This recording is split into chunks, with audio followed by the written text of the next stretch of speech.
তবে এই বছর আমি দাওয়াত দেবো। কথা বুঝে আসছে? কিছু কিছু জায়গায় সবাই যারা সংগঠনের ছেলেরা আছে আলোচনা হবে বলে রমজান মাসে দাওয়াত দেবো। হুজুরের পয়সাটা একটু খাস বাবা, চিন্তা নেই, আমার বুক ফাটানো গলা ফাটানো চিল্লানো পয়সা বাপ। কথা একদম আমি সিকিউরিটি দিচ্ছি। আমার ওপর প্রতি একটু বিশ্বাস রাখতে হবে নাকি? না ওটাও বাদ, একটু বিশ্বাস আছে তো নাকি? এটুকু তো বিশ্বাস রাখো, কারণ নবী বলেছেন আমার কুরাইশ বংশের বাচ্চাদের ঝান্ডা তলায় তোমাদের দাঁড়াতে হবে। জোরে বলুন সুবহানাল্লাহ। আমাদের উপর একটু বিশ্বাস রাখতে হবে। হ্যাঁ, তোমরাই যে পয়সা আমায় দাও, তোমরাই দাও, তোমাদেরই টাকা পরিশ্রম করি, বুক ফাটাই, সেই জন্য পরিশ্রম দাও তোমরা, নজরানা নয়। নজরানা হলো খুশি করে মুসাফা করে বা কিছু গিফট, কেউ সবজি নিয়ে যে দেয়, হুজুর আমার জমির হয়েছে, কেউ আরো অনেক কিছু, সব বলছি নি মাইকে, মুরগি নিয়ে যে দেখি দিচ্ছি, কি হয়েছে হুজুর আপনার জন্য পুষেছিল, আপনি তো খাননে, নিয়ে এসে দিয়েছে, আপনি জবাই করে খাবেন। কথা হয়েছে একজন নিয়ে দেয়, ওটা হচ্ছে নজরানা। ওই নজরানা দিয়া সুন্নাত, লিয়াও সুন্নাত। বলুন সুবহানাল্লাহ। আর এই যে জলসা করে যেটা লিয়া হয়, এটা হলো পারিশ্রমিক।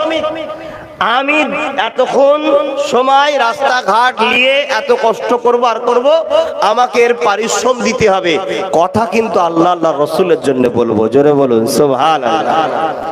কথা বুঝে আসছে? এই পারিশ্রমটা তোমরাই দাও, আবার ঘুরিয়ে তোমাদের ঘরেই দেওয়া হয়। জুম্মায় জুম্মায়, রবিবারে, 3 দিন ইসালে সাহাবে, অনেক ইসাল সাহাবে তোমরাই তো যাও আল্লাহ কারে, সব তোমাদের ঘরেই আবার বার করে দেওয়া হয়। তো জায়গা সেই রোজা রাখবে, রোজাদারের কত গুরুত্ব একটু শুনে রেখে দেন। একটু বলি একটা রোজার বিষয়।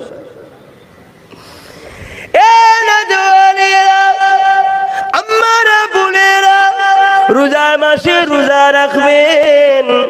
রোজা আল্লাহ পাকের খাস ইবাদত। ভাইরা শুনে রেখে দেন, ময়দানে মাশর কিয়ামতের দিনে, যেদিন মাথার এক বেদা ইখতিলাফ, এক হাত উপরে আল্লাহ সূর্যকে নামিয়ে দেবে, সেদিন সূর্যের 12 গুণ তাপটা বেড়ে যাবে, মাথার খেলুগুলো রাতে গলে গলে ঝরে ঝরে পড়তে লাগবে। এ যুবকেরা, বোনেরা, আমারা বাপেরা শুনে রেখে দাও, এই কঠিন দিনেতে, যেদিন জমিনের উপরে মানুষ দাঁড়াতে পারবে না, যার উপরে যা চলবে, জোর করে বুকের উপরে পা দিয়ে দাঁড়িয়ে যাবে, এইরকম একটা কঠিন দিনে আল্লাহ পাকের আরশে আজিমের উপরে একদল লোকেরা জান্নাতি খানা খেতে থাকবে।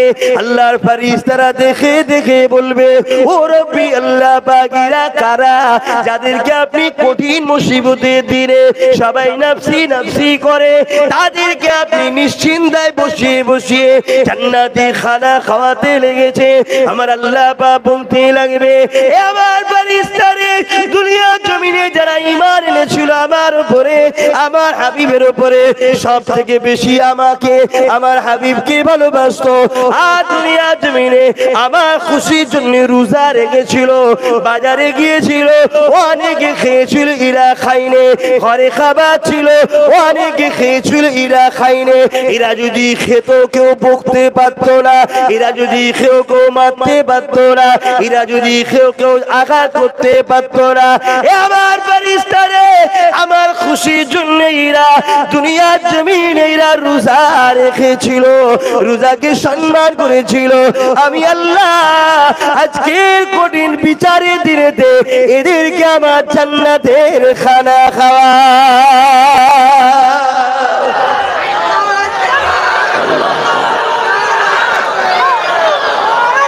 আল্লাহু আকবার। তাহলে আশা রাখবো আমার ভাইরা, এই রোজার মাসটুকু আল্লাহর খুশির জন্য রোজা রাখবেন। 2 নম্বর, হালাল দিয়ে ইনকাম দিয়ে ইফতার করবেন।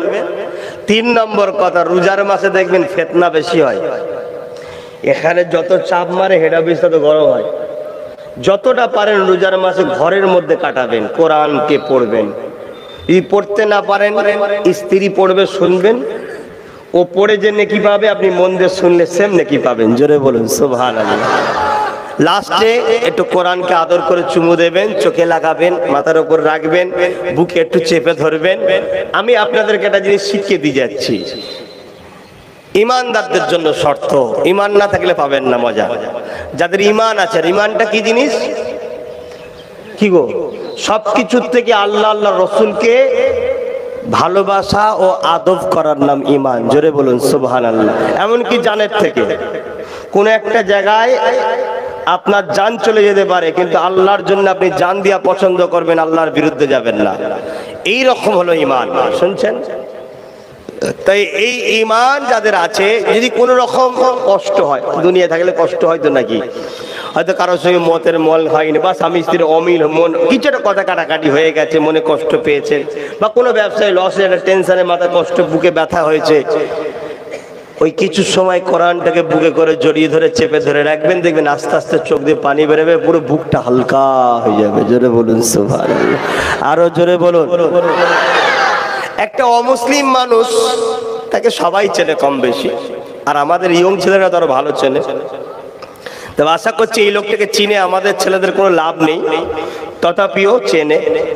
ফিল্মের লোক, অমিতাভ বচ্চন না কি নাম, একটা পেপারে বেরিয়েছিল, সে মানসিক চিন্তার মধ্যে পড়েছিল। তার একটা মুসলিম বন্ধু তাকে পরামর্শ দিয়েছিল, কোরআন পড়ো। কোরআন পড়তে যখন শুরু করলো, আস্তে আস্তে আস্তে আস্তে তার মানসিক চিন্তা থেকে সে বেরিয়ে গেল। সে ইমান আনে, তারপরেও যদি ফায়দা পায়, আপনি ইমানদার ফায়দা পাবেন না মানে?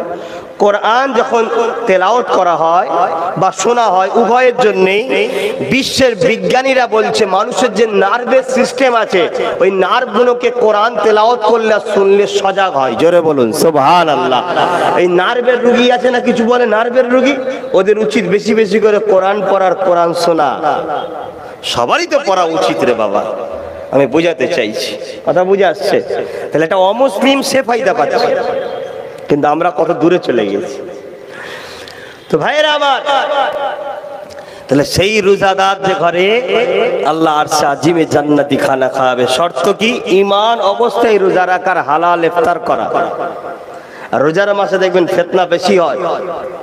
আর এই একটা মাস আমাদের সঙ্গে আর আরব দুনিয়ার সঙ্গে পার্থক্য কি শুনুন।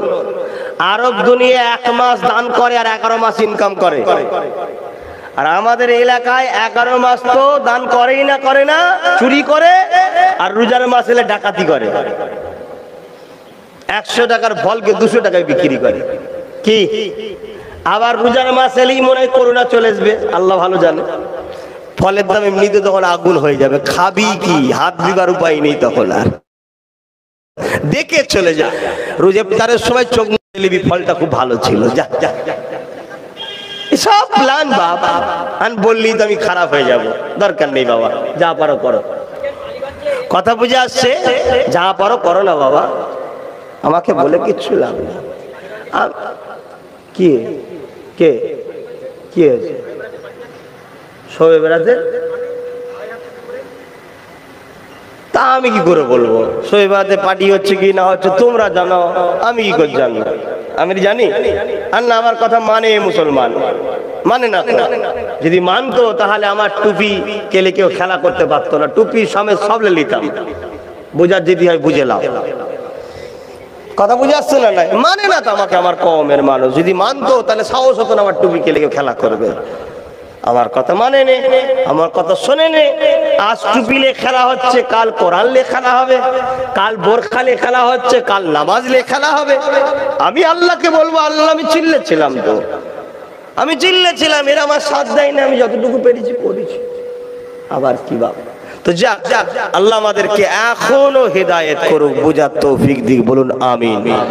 তো ভাইরা আমার, তাহলে সামনে রোজার মাস আসছে, আর বিশেষ করে প্রত্যেকটা যুবককে আর বোনকে বলবো, এই রোজার মাসটা 1 মাস কোনো বন্ধু নয়, কোনো আত্মীয় নয়, কোনো ব্যবসা কারবার নয়, যতটুকু প্রয়োজন হালাল ইনকাম করার, সংসার ডেলি যারা খাটো খাটো, এই রোজার মাসটা দিন রাত পুরো 1টা মাস তোমরা আল্লাহর দাসত্ব বেশি বেশি করে করো, কোরআন বেশি করে পড়ো, নামাজের মধ্যে বেশি করে দাঁড়াও, নফল নামাজ পড়ো, কিবলামুখী হয়ে আল্লাহ আপনার শুকরিয়া আদায় করে দুই রাকাত নফল নামাজ পড়ছি, আবার পড়ে যাও, আবার পড়ে যাও, নামাজ পড়েই যাও, পড়েই যাও।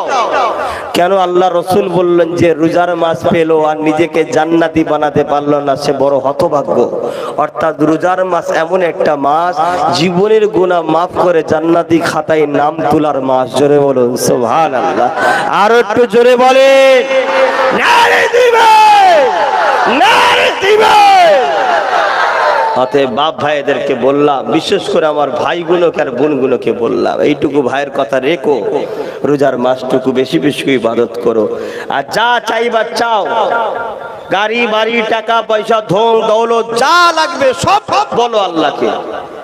বিয়ে শাদী যদি না হয় সুন্দর বিবাহ করবে, সুন্দর মেয়ে দরকার, তাও বলো আল্লাহকে, কোনো পাপ নয়। কথা বুঝে আসছে? কিন্তু তুমি তোমার স্ত্রীকে বিবাহর পরে আল্লাহ সুন্দর মিলাবে, তারপরে যেন আবার শয়তানি করবে না, তারপর জুলুম করবে না, আর অন্য নারীর দিকে খারাপ নজরে তাকাবে না। নিজেকে পরিবর্তন করো। আমার কথায় খারাপ লিখছে, এ তো শরিয়াতের কথা বলছি। কথা বুঝে আসছে? আর সবকিছুর সাথে সাথে দুটো দোয়া আমার পক্ষ থেকে একটু চাইবেন। একটা হলো আল্লাহ যেন আমাকে ইজ্জতের সঙ্গে যতদিন বাঁচিয়ে রাখবে, আপনাদের ঘরে নিয়ে দুনিয়া আখিরাতে একসাথে যেন থাকতে পারি। আর আল্লাহ যেন আমাকে নলেজ শ্রীটা করার তৌফিক দেন। বলুন আল্লাহুম্মা আমিন। মনে থাকবে, মনে থাকবে রোজার মাসে। আর একটা দোয়া, সেটা আমার ছোট ভাইয়ের জন্য। অনেক ছোটাছুটি করছে একটা মানুষ, তোমরা দিয়েছো একটা, কি করব বলো? এই একটা নিয়ে যতটুকু পাচ্ছি করছি। তোমরা যদি 10-12টা দিতে, তাহলে গিয়ে ডাইরেক্ট টুপি খুলে নিত। একটা কি করবে, কত জায়গায় যাবে? তো এই একটা দিয়েছে আল্লাহ যেন এই এক থেকে একদিন এমন একটা জায়গায় বসায়, সর্বধর্মের মানুষের সমস্যা সমাধান করার ক্ষমতা যেন আল্লাহ ওর হাতে দেয়। বলুন আল্লাহুম্মা আমিন। এই দুটো দোয়া, একটা আমার পক্ষ থেকে, একটা আমার ছোট ভাইয়ের পক্ষ থেকে, করবেন তো? আমার উপরে ভালোবাসা আছে তো? একটু হাত তুলে দেখান না। আলহামদুলিল্লাহ। হাত না ভাই। আর আমার ছোট ভাইয়ের উপরে রাগ নাকি? ওকেও ভালোবাসেন তো নাকি? মনে রাখবেন, এরপরেও যদি আপনার নীতি যদি মনে হয় আমি অন্য কাউকে ভালো লাগে, সাপোর্ট করি, করুন, কিন্তু খবরদার ওকে ছেড়ে দেবেন না। কেন? হলো তোমার নবীর খানদানের ছেলে, ওদের পা ধরেই জান্নাত যেতে হবে। বাপ, ও যতই মুফতি মাওলানা চিল্লাক, তুই শুনে রেখে দাও আমার কথা। মিশকাত শরীফ বাবুল মিশকাত শরীফ আব্দুল্লাহ ইবনে ওমর থেকে রয়াত, এ আমার উম্মতেরা, আমি মুহাম্মদকে যারা মানো, নবী বলছে আমার খানদানের বাচ্চা ঝান্ডার তলায় দাঁড়াবি তোরা। জোরে বলুন সুবহানাল্লাহ।